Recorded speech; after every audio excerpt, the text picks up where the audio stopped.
बच्चों, आज हम सिविक्स के सेकंड चैप्टर का सेकंड पार्ट स्टार्ट कर रहे हैं, जिसका टॉपिक है धर्मनिरपेक्षता क्या है।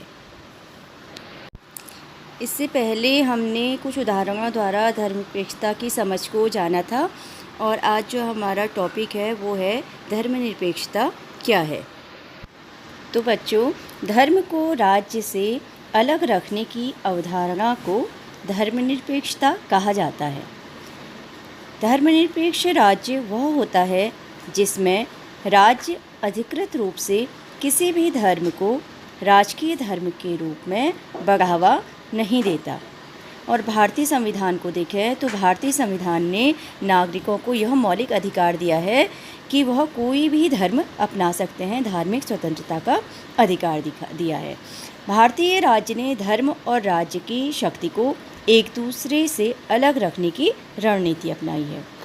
धर्म और राज्य को एक दूसरे से कभी नहीं जोड़ा जाएगा, इन्हें एक दूसरे से अलग ही रखा जाएगा।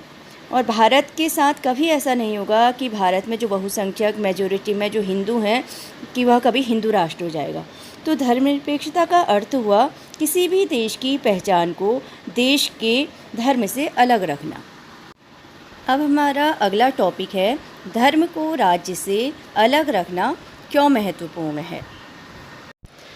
तो इसका पहला कारण है बहुसंख्यकों की निरंकुशता और उसके कारण जो मौलिक अधिकारों का हनन होता है, इसकी वजह से धर्म को राज्य से अलग रखना महत्वपूर्ण है।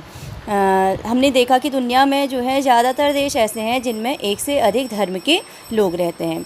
और जब एक से अधिक धर्म के लोग रहते हैं तो ये जाहिर है कि एक धर्म के लोग क्या होंगे, वहाँ पर ज़्यादा होंगे।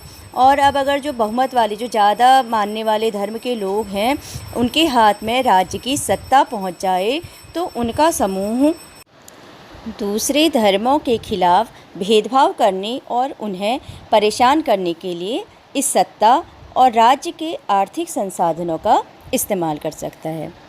और बहुमत की इसी निरंकुशता की वजह से धार्मिक अल्पसंख्यकों के साथ भेदभाव हो सकता है। और अगर जो बहुमत में जो धर्म है वो चाहे तो अल्पसंख्यकों को जीने से भी रोक सकते हैं। किसी भी देश में एक से अधिक धर्म होने पर कोई धर्म ऐसा होगा जो बहुसंख्यक होंगे, ज़्यादा होंगे उस धर्म को मानने वाले। जैसे हमने अमेरिका का उदाहरण देखा, वहाँ ईसाई अधिक है, पाकिस्तान में मुसलमान अधिक हैं। और अगर बहुसंख्यक के पास देश की सारी पावर आ जाए तो इस ताकत का इस्तेमाल वो कर सकते हैं किसके विरुद्ध, दूसरे धर्म के लोगों के साथ भेदभाव करने के लिए, उन्हें परेशान करने के लिए।